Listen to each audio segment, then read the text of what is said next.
Hi everybody, my name is Anna Vera and I'm an RMT and an athletic therapist here at the lab. Today we're just going to show you a couple tips and tricks that you can do at home to do a little self-assessment for your spinal mobility. So this is a global test and it's not going to test specifically which segment might be stuck or hypermobile. This is just an idea to just do a little assessment at home. And if you have any more questions, make sure to hit us up at the lab or come in to see us. Okay guys, so the first test that we're gonna do at home is gonna be a forward bend or a toe touch. I recommend that you guys grab your phone and just video what your movement looks like. That way you can do a little bit more assessment after you do the movement. So the first thing we're going to do is we're going to just stand with your feet hip apart. We're going to make sure that our chin is tucked into our chest. Hands are going to be by our sides, and we want to get a full range of motion to touch our toes. If you can go beyond that, that's great. You have a lot of mobility. If you can't quite touch your toes, then we definitely need to work on this range of motion, whether it comes from the hips or the spine. So when you do your toe touch, once again, chin down. And we want to see, like, do you feel like the movement is nice and smooth? Do you feel like your movement is kind of jittery? And also, are you moving more to one side or the other, which we don't want? So the first one, feel it out, and then you can repeat it again to see how that feels. If you have tightness to a specific area in your back, then the mobility is probably not really there. And we want to make sure afterwards, when you're looking at the video, we want to make sure the curvature in the spine is nice and smooth versus maybe having part of your spine very flat and then a lot of curvature in another part. Okay, the second assessment that we're going to do is a back extension. So the opposite of what we just did. So same thing, you guys want to make sure there's a camera on, that way you see what kind of range of motion you have after you do it. But during the assessment, what I want you guys to do is we're going to take our hands and place them on our hips just to protect our lower back a little bit. The first range of motion that we want to do, or the first movement, is bring your hips forward.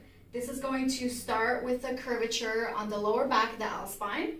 Make sure you get as much extension. I'm still looking ahead of me. Then finish with the T-spine, and then finally with the neck looking back, okay? So for this range of motion, we want to see what areas you have pain at. Sometimes there's a little bit of pinching, so we want to see how that feels for you guys. If there's an area that's really stuck, we want to make sure that we mobilize around it, and we'll show you in the following video how to do that. And once again, you can take the video and actually see, okay, is the curvature nice and smooth, or once again, does it go straight and then all of a sudden a lot of movement at one specific segment or in a general area. Okay, so two of the exercises that we can do at home with no equipment to just mobilize your global spine is going to be cat camels, and one focusing more so on the T-spine, the upper half of your spine, and the next one is going to be focusing on the lower half, the L spine. Okay, so for the T-spine one, we're going to sit heavy on our feet with our bum. We're going to place our hands a little bit in front of our shoulders. And all we want to do is create kind of like a forward push, like as if we're pushing away from the table, arching our shoulders a little bit, but we don't want to shrug too much. And then the opposite. So we're going to push forward, creating a curvature through our upper back. Okay? You can, if you want to, you can actually add a pillow or something between your butt and your legs. That way you have a little bit more pressure here. So you want it to look like this, and you can add your neck into it if you want a little bit more range of motion. All right, so for the second one, for the lumbar mobility exercise that we're going to do, we want to lock up the upper part. So what we're going to do is we're going to go on our elbows, and same thing, if you need a pillow or something to get your body a little bit higher, we can definitely do that. For now, we're just going to go on our elbows.